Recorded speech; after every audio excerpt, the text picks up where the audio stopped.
À l'origine, je n'étais qu'un robot de maintenance dans le laboratoire. Mais lors d'une invasion mécanique, j'ai accidentellement révélé des capacités de combat extraordinaires.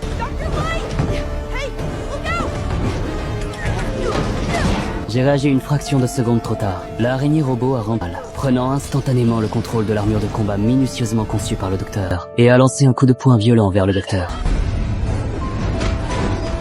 Je voulais protéger le docteur, mais notre différence de taille était énorme, et nos systèmes d'armes complètement différents. Depuis ma création, je n'étais pas conçu pour le combat.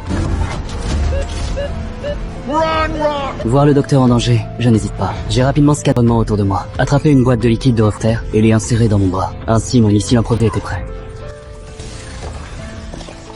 Les dégâts étaient faibles, mais l'humiliation immense. Le géant a été renversé par sa propre arme. Même le docteur Riley ne s'attendait pas à ce que je puisse vaincre un robot plusieurs fois plus grand que moi. Mais avant que je puisse célébrer, le géant avait déjà perdu toute énergie, tombant droit sur le docteur.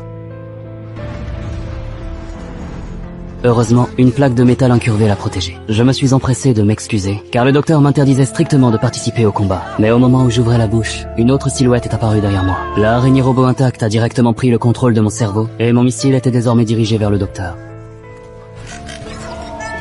À cet instant précis, une force mystérieuse a jailli de mon corps, m'a aidé à me libérer du contrôle de l'araignée robot.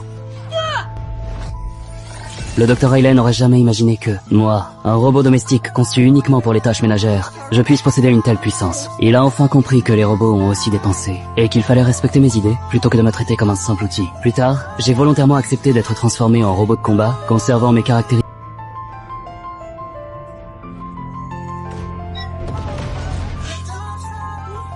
Au moment où j'ai marché sur le téléporteur, une légende venait de commencer.